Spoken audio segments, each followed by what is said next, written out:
नमस्कार दोस्तों, आज एक और पारिवारिक कहानी में मैं आपका स्वागत करती हूँ। आज की कहानी है, आखिर नई बहू ने ऐसा क्या किया कि ससुराल वालों के होश उड़ गए। सुरेश जी सिर पकड़कर बैठे थे, हाथ में कुछ कागज थे। उन्हें बार बार देखते और फिर गहरी सांस भरते। माथे पर पसीना छलक रहा था। पति को इस तरह बैठे देख रागिनी घबरा उठी। क्या हुआ जी, जब से डाकिया आया है आप यूं ही बैठे रह गए? कोई परेशानी वाली बात है? बताओ तो मुझे। सुरेश जी पत्थर का बुत बने बैठे थे। रागिनी ने उन्हें पकड़कर हिलाया पर वे कुछ न बोले। तो रागिनी ने वे कागज उनके हाथ से लेकर पढ़ना शुरू किया और उसके बाद वो भी सिर पकड़कर धम्म से उन्हीं के पास रखी कुर्सी पर गिर गईं। दोनों को जैसे सांप सूंघ गया था। सुरेश जी सेवानिवृत्त सरकारी कर्मचारी थे और रागिनी एक शिक्षिका। उसकी सेवानिवृत्ति में 1 वर्ष बाकी था। उनकी एक ही संतान थी जो शादी के कई वर्ष बाद हुई थी। ईश्वर ने देर से ही सही उनकी झोली में एक पुत्र डाल दिया था। आज उनका बेटा सॉफ्टवेयर इंजीनियर था। अभी 2 महीने पहले ही बड़ी धूमधाम से उसकी शादी की थी। अपने सारे अरमान पूरे किए थे। जो भी शादी में आया वो गदगद होकर गया था। बेटा भी उन्हें श्रवण कुमार जैसा मिला था और ईश्वर की कृपा से बहू भी परी जैसी आई थी। जिसने देखा उसने सराहा। उनके भाग्य को लेकर लोग अक्सर यही कहते थे कि जीवन हो तो सुरेश रागिनी जैसा और बेटा हो तो रोहित जैसा। फिर ऐसा क्या हुआ कि आज दोनों पत्थर का बुत बने बैठ गए थे? पता नहीं कितना समय ऐसे ही बीत गया। आखिर में रागिनी ने हिम्मत दिखाई और उठकर 1 गिलास पानी लाई। पति को हिलाया और पानी का गिलास आगे बढ़ा दिया। दोनों की आंखें मिली और सुरेश के सब्र का बांध टूट गया। ये कैसे हो गया रागिनी? हमने कभी किसी के साथ बुरा नहीं किया। आखिर हमें किस बात की सज़ा मिल रही है? अब क्या होगा? हमारा बुढ़ापा ही बिगड़ गया। रागिनी चुप थी, क्या कहती। एक एक शब्द सच था पति का, पर भाग्य के लेखे को कौन पढ़ पाया है? सुख और दुख कब अस्थायी रहे हैं? अब तक जीवन में सुख ही सुख थे, पर ऐसे कष्ट की तो कल्पना भी उन्होंने सपने में नहीं की थी। रागिनी बस इतना ही बोल पाई, हिम्मत रखो जी। हिम्मत कैसे रखूं हिम्मत? रास्ता तो दिखे कोई। अब ऐसे दिन आएंगे, इसकी कल्पना तो सपने में भी नहीं की थी। हमसे कहाँ गलती हो गई? दोनों एक ही झटके में 80 साल के बूढ़े लग रहे थे। किसी तरह खुद को संभालते हुए अंदर आए। आदमी को सबसे ज़्यादा डर किससे लगता है कि कहीं उसकी मान प्रतिष्ठा मिट्टी में नहीं मिल जाए। आज उनकी मान प्रतिष्ठा ही दांव पर लग गई थी। अंदर आकर रागिनी रोहित के कमरे में वो कागज लेकर गई। रोहित की शक्ल उससे देखी नहीं जा रही थी। चेहरे पर उदासी बढ़ी हुई, दाढ़ी, आंखों में वीरानापन। रागिनी ने उसके पास जाकर सिर पर हाथ फेरा। खुद को यूं क्यों बर्बाद कर रहा है बेटा? जब हम तेरे साथ हैं, हम लड़ेंगे और जीतेंगे, चिंता मत कर। वह कुछ नहीं बोला। ऑफिस नहीं जाना क्या तुझे? 1 हफ्ता हो गया घर में पड़े पड़े। बाहर निकल, दोस्तों से मिल और ये अपनी दशा सुधार। हम तो तेरा ही मुँह देखकर जीते हैं। तू ठीक रहेगा तो सब ठीक हो जाएगा।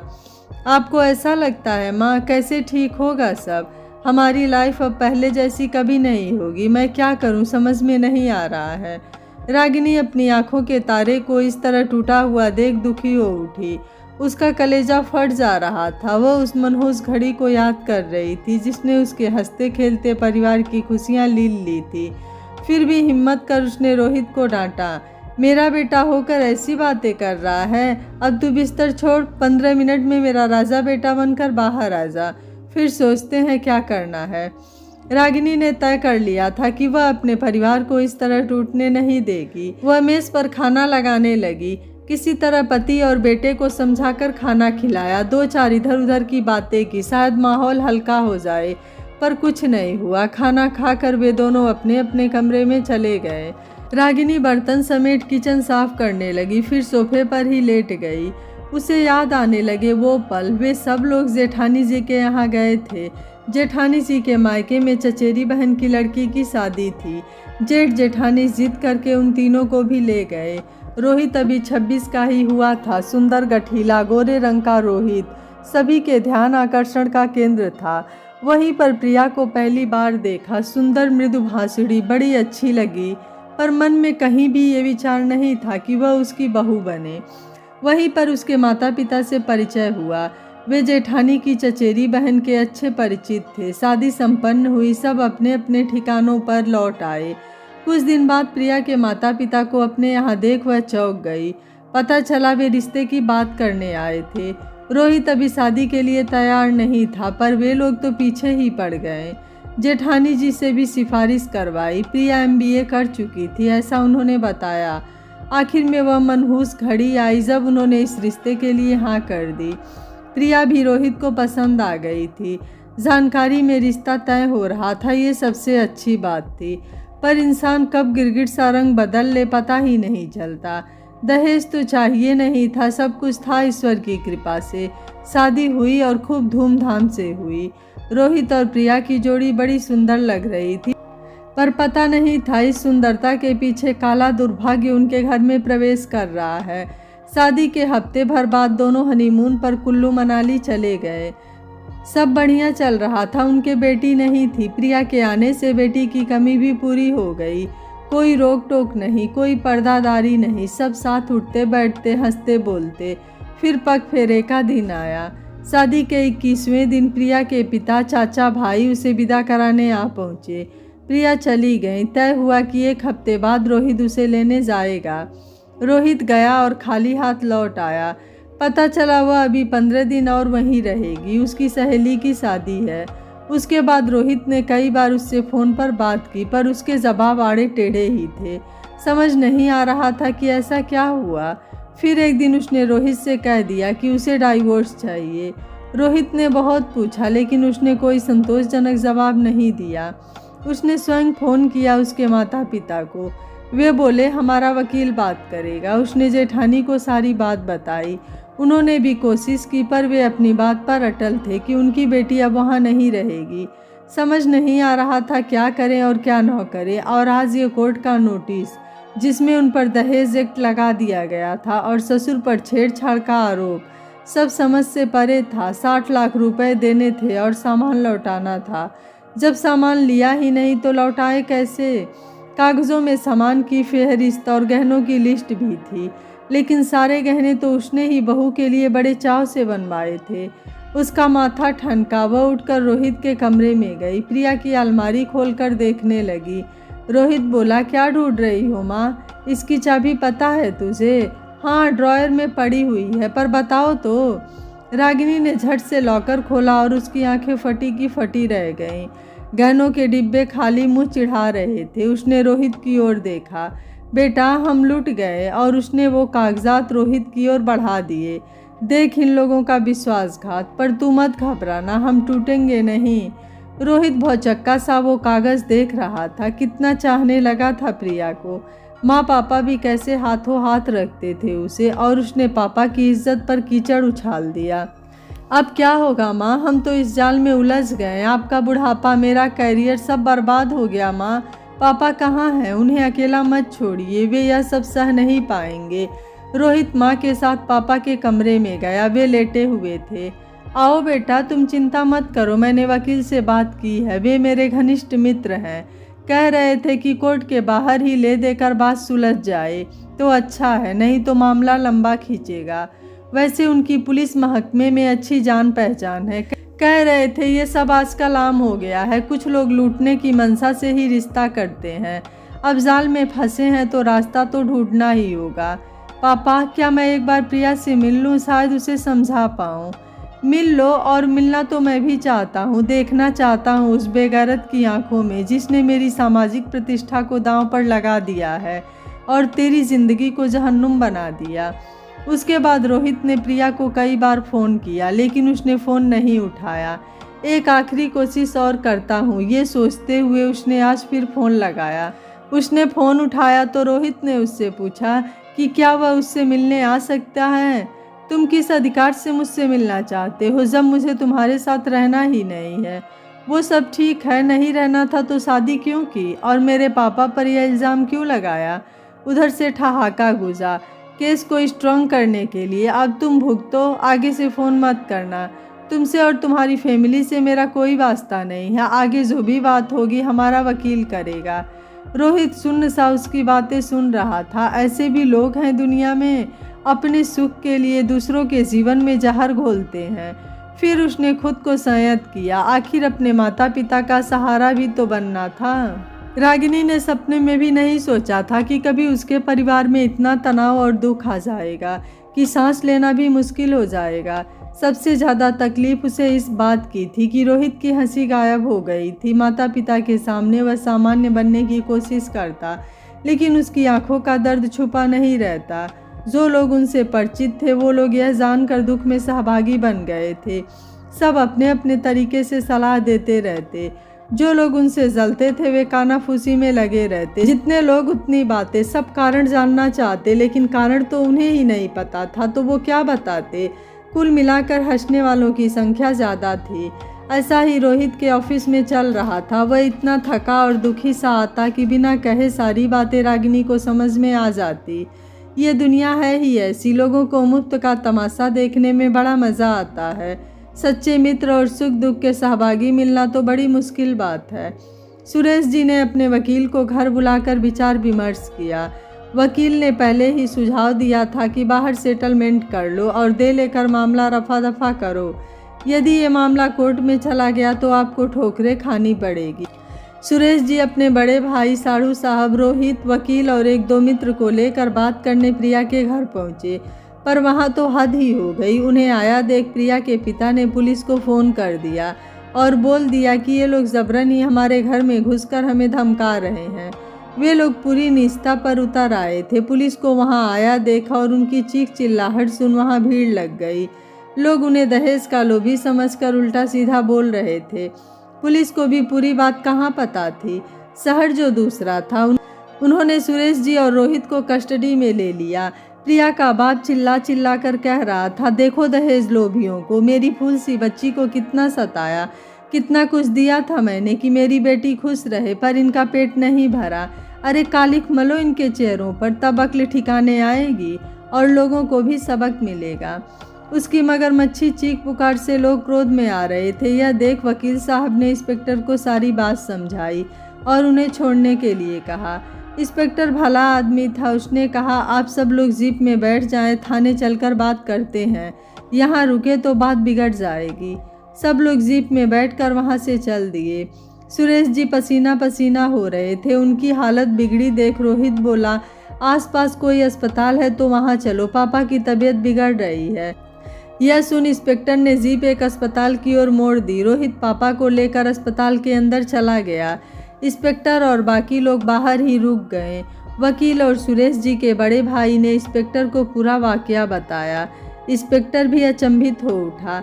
अब आप ही बताइए, हम किसकी मदद करें और किसको सजा दें? लोग कानून का नाजायज़ फ़ायदा उठाते हैं, इसलिए न्याय प्रक्रिया भी धीमी हो जाती है। उन्होंने FIR नहीं कराई, इसलिए मैं आप सबको जाने दे रहा हूँ, नहीं तो मुझे भी अपना धर्म निभाना पड़ता। आप सही कह रहे हैं, 1 मिनट में आपकी बात वहाँ के पुलिस अफसर से करा देता हूँ। आप उनसे बात करिए और हमारी मदद कीजिए। ये लोग बिल्कुल निर्दोष हैं। फ़ोन पर बात करने के बाद इंस्पेक्टर भी इतनी बड़ी जालसाजी और धोखेधड़ी की बात सुन अचंभित हो उठा। उसने आश्वासन दिया कि वो जो बन पड़ेगा अवश्य करेगा। इसके बाद वह वहाँ से चला गया। सुरेश जी का BP हाई हो गया था। उनका BP जब कंट्रोल में आया तब वे लोग वहाँ से सुरेश जी के बड़े भाई के घर आ गए। उनके भाई और साड़ू साहब ने भी सुरेश जी को समझाया, हम सब आपके साथ हैं, आप घबराएं नहीं। अब जाल में फंसे हैं तो निकलने में समय तो लगेगा ही। बात पूरी तरह से साफ थी। उन लोगों की मंशा इन लोगों को ठगने की ही थी। वकील साहब ने नरेश जी को कहा कि आप केस लड़ना चाहते हैं तो ये काफ़ी लंबा खिंच सकता है। समय और पैसे की बर्बादी वहाँ भी है, लेकिन इस डर से इन ठगों के सामने झुक तो नहीं सकते। आप मन बना लीजिए, हम उन्हें कोर्ट में घेरेंगे और रोहित तुम्हारे ऊपर भी कई पाबंदियाँ लग सकती हैं। मैं सच्चाई बता रहा हूँ, डरा नहीं रहा, इसलिए घबराना मत। नहीं अंकल, अब तो मैं लड़ूंगा। ज़िंदगी तो वैसे भी बर्बाद हो ही गई है, अब इससे बुरा क्या होगा? जब हमने कुछ किया ही नहीं है तो उन ठगों को पैसे देकर उनकी मंशा पूरी करना तो क्राइम को बढ़ावा देना है। आप मुझे बताएं आगे क्या करना है। वकील साहब बोले, पहली पेशी पर ही उनसे सामान की रसीदें मांग लेते हैं और गहनों के बिल भी, और हाँ, अगर तुम्हारी शादी के फ़ोटोग्राफ हो तो वो भी निकाल कर रख लेना। अंकल, फ़ोटो तो शादी के अलावा भी बहुत हैं, हमने हर अवसर की फ़ोटो ली है। ठीक है, तो तुम्हारा काम है ऐसी फ़ोटोज़ को अलग करना जिसमें इन लोगों की फ़ोटो हो, और जहाँ से गहने वगैरह खरीदे या बनवाए हैं उनकी रसीदें, गहनों के फ़ोटोग्राफ यदि मिल जाएं तो बहुत ही बढ़िया रहेगा, और वे लोग गवाही के लिए तैयार हो जाएं तो और भी अच्छा। हमें बहुत सावधानी बरतनी है क्योंकि वो लोग शातिर हैं, सारे पैतरे जानते होंगे। पूरी कोशिश करेंगे केस को मजबूत बनाने की, और कानून के कारण पड़ना उनका ही भारी है। ठीक है अंकल, आप जैसा कहें। और आप साढ़ू साहब और सुरेश के बड़े भाई को इंगित कर वकील साहब बोले, आप लोग यहाँ रहते हैं, ज़रा इनकी छानबीन कीजिए और इनका इतिहास निकालिए। मुजरिम कितना ही शातिर हो, गलती तो करता ही है। हमसे जो बन पड़ेगा हम करेंगे। सुरेश, तुम चिंता मत करो, अपनी सेहत का ध्यान रखो। ठीक रहोगे तभी तो लड़ोगे। दिन बीते, महीने बीते, फैमिली कोर्ट, कोर्ट और थाने के चक्कर काटते काटते सुरेश और रोहित परेशान हो चले थे। उस पर वे लोग कोई ना कोई कारण ढूंढकर तारीख आगे बढ़वा लेते या पेशी पर आते ही नहीं थे। प्रिया की जॉब लग गई थी, समाज की सहानुभूति भरपूर मिल रही थी, आखिर बेचारी पीड़िता जो थी।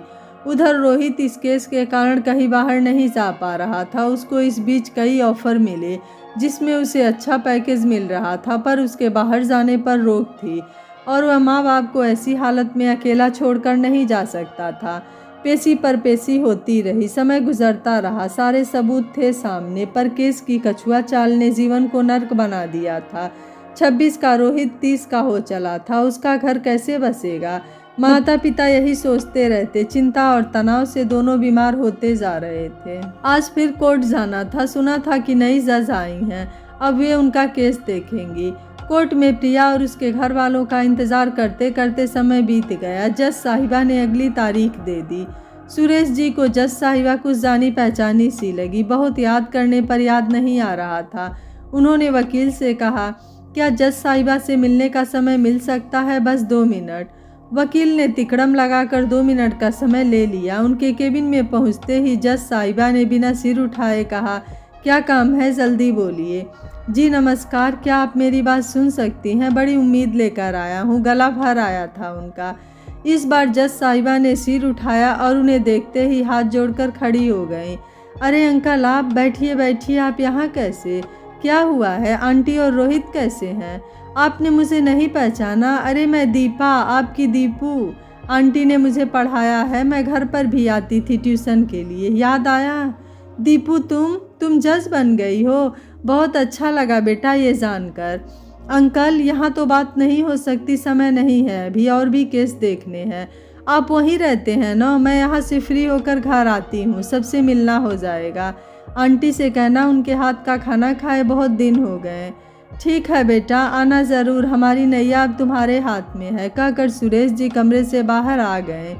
उनकी आंखों में उम्मीद की किरण झिलमिल कर रही थी। रोहित वकील साहब के साथ था। उसने पापा के चेहरे पर खुशी देखी तो पूछ लिया, क्या हुआ पापा, मिल लिए जज से? हाँ बेटा, तुझे दीपू याद है? कौन दीपू? अरे वही तो, तेरी माँ की स्टूडेंट थी और तेरे संग खेला करती थी। तू छोटा था, शायद नहीं याद होगा, तब वह 12वीं में पढ़ती थी और तू 5-6 साल का था। रोहित कुछ याद करने लगा पर याद नहीं आया। तो पापा, दीपू या जो कोई भी हो, उनका इससे क्या लेना देना? अरे वही तो जज है, घर आ रही है शाम को। ये अच्छा संकेत है सुरेश जी, शायद अब केस में गति आ जाए। हाँ, देखो क्या होता है, आती भी है या नहीं, बड़े लोग बड़ी बातें। शाम को 5 बजे ही डोरबेल बज गई। रागिनी ने दरवाज़ा खोला तो एक अपरिचित को देख चौंक पड़ी। एक बच्ची और एक प्रौढ़ा में अंतर आ ही जाता है।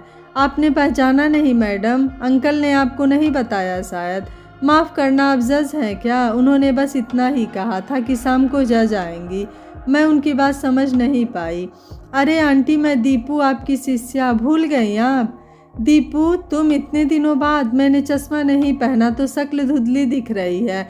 अरे आजा बेटा, तू आज यहाँ कैसे आ गई? तुम लोग तो यहाँ से 15 साल पहले ही बाहर चले गए थे। आप बैठ, आजा। रागिनी उसका हाथ पकड़ अंदर ले आई। अरे सुनते हो, देखो तो अपनी दीपू आई है। तुम तो कह रहे थे जज आएंगी। सुरेश जी बाहर आए और हंसने लगे। मैं तुम्हें सरप्राइज़ देना चाहता था। आज 5 साल बाद थोड़ा अच्छा लग रहा है। 5 साल बाद ऐसा क्यों अंकल, क्या हुआ? आप लोगों की तबीयत तो ठीक है? तबीयत तो अब खराब होगी बेटी, 5 सालों से कोर्ट के चक्कर काट रहे हैं, जिंदगी जहन्नुम बन गई है बेटा। रागिनी की आंखों से टप टप आंसू टपक रहे थे। आंटी रोइए मत, पूरी बात बताइए विस्तार से मुझे। रागिनी और सुरेश जी ने पूरी कहानी सुनाई। सुनकर दीपा दंग रह गई। रोहित तो बड़ा परेशान होगा आंटी। हाँ बेटा, घर बसाते बसाते हमारा घर ही उजड़ गया। सुख शांति स्वास्थ्य सब भेंट चढ़ गया इस केस के। देखिए आंटी, केस तो खारिज नहीं होगा, लेकिन आपसे वादा करती हूँ कि 6 महीने में इसे ख़त्म करवा दूँगी। कैसे बेटा, वे लोग तो आते ही नहीं हैं। अब आएंगे, आप मुझ पर छोड़ दीजिए सब। अच्छा, आपके वकील से कहना मुझसे बात करे, ये मेरा नंबर है। तब तक रोहित भी आ गया था। दीपा को देखा तो स्मृतियाँ जाग उठी। उसने पैर छुए, दोनों बैठ बातें करने लगे। रागिनी खाना बनाने लगी। आज बहुत दिन बाद सबने खुश होकर खाना खाया।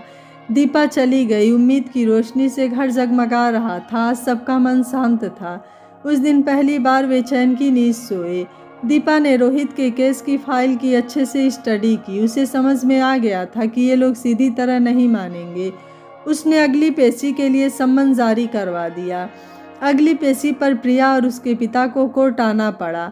उनसे सारे सबूत मांगे गए जो वे प्रस्तुत नहीं कर सके। उनके पास न तो किसी सामान की रसीद थी न गहनों की। जब उनसे पूछा गया तो उन्होंने कहा कि गहने प्रिया की माँ के थे। जब वकील ने प्रिया से जवाब तलब किया कि वो बताएं इन गहनों में से कौन से गहने उनकी माँ के हैं, तो वो हड़बड़ा गई। उसने कहा सारे। बस यही बात अटक गई, क्योंकि मंडप के नीचे वे सारे गहने तो रागिनी अपने हाथों से प्रिया को पहना रही थी। उनके पास उन गहनों की रसीदें और वह सुनार भी गवाही के लिए था। पासा उल्टा पड़ते देख प्रिया का पिता उन लोगों पर उल्टे सीधे इल्ज़ाम लगाने लगा। कहने लगा ससुर की नीयत बिगड़ गई थी मेरी लड़की पर। क्रॉस एग्जामिनेशन में ये बात भी झूठी सिद्ध हो गई। प्रिया तो अपने पिता के कहने पर सब कर रही थी। वकील के घुमावदार प्रश्नों से वह डर गई और कोई आशाजनक उत्तर नहीं दे पाई। धीरे धीरे सारी परतें खुल रही थी। दहेज को लेकर जो इल्ज़ाम लगाया गया था वो 3 महीने में ही खारिज हो गया, क्योंकि वे कोई ऐसा गवाह प्रस्तुत नहीं कर सके जो यह बताता कि सामान और गहने उन्होंने दिए थे। जिन रिश्तेदारों के बल पर वे उछल रहे थे वे सब पीछे हट गए कि कोर्ट कचहरी के चक्कर में कौन पड़े। प्रिया भी इस बात को समझ रही थी। वह जानती थी झूठ ज़्यादा दिन तक टिकेगा नहीं, इसलिए वह भी नर्म पड़ने लगी। सुरेश जी पर जो इल्ज़ाम लगा था वो संगीन था। इसकी सच्चाई जानने के लिए जज साहिबा ने प्रिया को अपने ऑफिस में बुलाया। प्रिया वैसे ही घबराई हुई थी। कथनी और करनी में यही तो फ़र्क होता है। जो बातें बोलकर आसान लग रही थी वो जब सामने आने लगी तो उनकी सच्चाई टटोली जाने लगी। तो प्रिया की हिम्मत जवाब देने लगी। उसने जो किया अपने माता पिता के बहकावे में आकर किया था। दीपा अनुभवी थी। उसने प्रिया से ऐसे प्रश्न पूछे कि प्रिया झूठ को ज़्यादा देर तक कायम नहीं रख सकी। वह फूट फूट कर रोने लगी। बोली कुछ नहीं। यह देख दीपा बोली, मैं जानती हूँ कि तुमने जो आरोप विपक्ष पर लगाया है वो सब झूठा है। अब या तो तुम सारी सच्चाई बताओ, नहीं तो कोर्ट में यदि सच्चाई सामने आई तो तुम्हें सजा हो जाएगी। किसी पर झूठा आरोप लगाना अपराध है और हर अपराध की सजा होती है। तुम्हारा कैरियर खत्म हो जाएगा। समाज में तुम्हारी क्या इज्जत रह जाएगी। अभी तुम्हारी क्या उम्र है, सब तुम्हें धोखेबाज समझेंगे। दीपा की बातों से प्रिया की रही सही हिम्मत भी जवाब दे गई। वह रोते रोते बोली, मैंने कोई आरोप नहीं लगाया। जो भी किया पापा ने और भैया ने किया। मैंने मना किया था कि पापा जी ने बेटी की तरह मेरा ख्याल रखा है, उन्हें इसमें मत घसीटो। मैं उनकी बातों में आ गई थी। मुझे नहीं पता था बात इतनी बढ़ जाएगी। तो तुम अपना लगाया आरोप वापस ले लो, बात यहीं ख़त्म हो जाएगी। अपने वकील से कहकर आरोप वापस लेने की अर्जी लगा दो। कोर्ट में चला तो तुम्हारी हार निश्चित है। मैम, मैं आपसे मन की बात कहूँ, मैं सब कुछ खत्म कर वापस अपनी ससुराल जाना चाहती हूँ। मैं थक चुकी हूँ। क्या ऐसा हो सकता है? देखो, तुम्हारा तलाक का केस फैमिली कोर्ट में चल रहा है। वहाँ मैं हस्तक्षेप नहीं कर सकती। वहाँ तुम्हें और तुम्हारे पति को बुलाया जाएगा। आपस में समझौता करना तुम दोनों का काम है। ठीक है मैडम, आपका बहुत बहुत धन्यवाद। आपने मुझे आज अंधेरे से निकाल लिया। चंद पैसों के लिए मैं लुटेरी दुल्हन बन गई थी। प्रिया ने अपने पिता और भाई का पुरजोर विरोध कर वकील से कहकर सुरेश जी पर लगाया आरोप वापस ले लिया। बात कोर्ट के बाहर ही समाप्त हो गई। सुरेश जी ने संतोष की सांस ली। अब रोहित और प्रिया के तलाक का केस ही बाकी बचा था। वो वैसे भी दहेज के केस के खारिज होने के कारण कमज़ोर पड़ गया था। आज उसकी सुनवाई थी। प्रिया और रोहित दोनों ही जज के सामने थे। जज ने दोनों से तलाक का कारण पूछा। वे दोनों की मर्जी जानना चाहते थे। दोनों ने एक दूसरे की ओर देखा, नजरें मिली, फिर झुक गई। कुछ देर बाद अचानक प्रिया बोली, मैं तलाक नहीं चाहती, मैं अपनी गलती पर शर्मिंदा हूँ। रोहित चौंक पड़ा। ये क्या कह रही हो तुम ऐसा सोच भी कैसे सकती हो? जज साहब, मैं तलाक चाहता हूँ। ये मेरा आखिरी निर्णय है जो बदलेगा नहीं। आप लोग आपस में डिसाइड कर लीजिए। आपको अगली तारीख देता हूँ, तब हम बात करेंगे। तब तक आप आपस में अपनी गलतफहमियां सुलझा लीजिए। जी ठीक है, कहकर दोनों बाहर आ गए। रोहित, क्या तुम 2 मिनट मेरी बात सुनोगे? प्रिया ने बड़े आग्रह से बोला। हाँ सुनाओ, क्या कहना चाहती हो? यहाँ नहीं, कैफेटेरिया में चलो। दोनों कैफेटेरिया में आ गए। प्रिया बोली, मैं जानती हूँ मेरे व्यवहार से आप सब लोगों को बहुत कष्ट हुआ है, लेकिन मैं बहक गई थी। अब मैं तुमसे दूर नहीं होना चाहती। क्या तुम मुझे अपनाओगे? रोहित चुपचाप प्रिया की बात सुन रहा था। थोड़ी देर बाद उसने अपनी चुप्पी तोड़ी। 6 साल होने को आ रहे हैं। इन 6 सालों में मैंने अपने माता पिता को इस दुख में तिल तिल घुलते देखा है। पापा को कोई बीमारी नहीं थी, आज वे बीपी के मरीज हैं। रो रो कर मेरी माँ की आंखें फूट गई हैं। कितनी जिल्लत, कितना मानसिक कष्ट हमने सहा, तुम्हें इस बात का अंदाज़ा भी है? दूसरों के कष्ट का अंदाज़ा लगाना मुश्किल होता है, जब स्वयं पर बीतती है तब पता चलता है। 6 सालों में हमने कितने चक्कर कोर्ट के काटे, वो तो भला हो दीपा दीदी का। तुम लोग तो किसी पेशी पर भी नहीं आते थे। वो न होती तो हम आज भी उसी कष्ट में जी रहे होते। मैं कितना गिड़गिड़ाया था, तुमने मेरी बातें तक नहीं सुनी। तुम अब भी उम्मीद लगाकर बैठी हो कि मैं तुम्हारे संग जीवन बिताऊंगा। मैं जीवन भर अकेला रह लूँगा, पर तुम्हारे साथ एक पल भी नहीं। मैंने तुमसे सच्चा प्यार किया था, पर तुम्हें पैसे प्यारे थे। रोहित का गुस्सा उबाल पर था। तुम तो ये बोलो कि तुम मेरा पीछा छोड़ने का क्या लोगी? मुझे कुछ नहीं चाहिए, बस मुझे माफ़ कर दो। मैं जानती हूँ मेरा अपराध क्षमा योग्य नहीं है। मैं इस जाल से निकलना चाहती हूँ। नहीं, माफ़ी तो तुम्हें तभी मिलेगी जब तुम मेरे 6 साल लौटा दोगी। बोलो, लौटा सकती हो? प्रिया चुप थी। रोहित उठ खड़ा हुआ। अब हम कोर्ट में मिलेंगे। मुझे छोड़ने की कीमत सोच लेना। बहुत नुकसान हो गया तुम्हारा। दहेज का केस जो हट गया है, कहकर वो वहाँ से चला आया। अगली तारीख पर रोहित ने जज साहब को अपना स्पष्ट निर्णय बता दिया। जज साहब ने रोहित को प्रिया को 20 लाख रुपए भरण पोषण के तहत देने की बात कह तलाक पर मुहर लगवा दी। ये रुपए वह एक साथ देगा या हर महीने, यह निर्णय उन्होंने रोहित पर छोड़ दिया। प्रिया चुप थी। उसके पापा के चेहरे पर खुशी थी। रोहित ने सारे पैसे एक साथ देने का फैसला कर लिया था। वह पीछे मुड़कर नहीं देखना चाहता था। वह वहाँ से चला गया। प्रिया पश्चाताप में जल रही थी।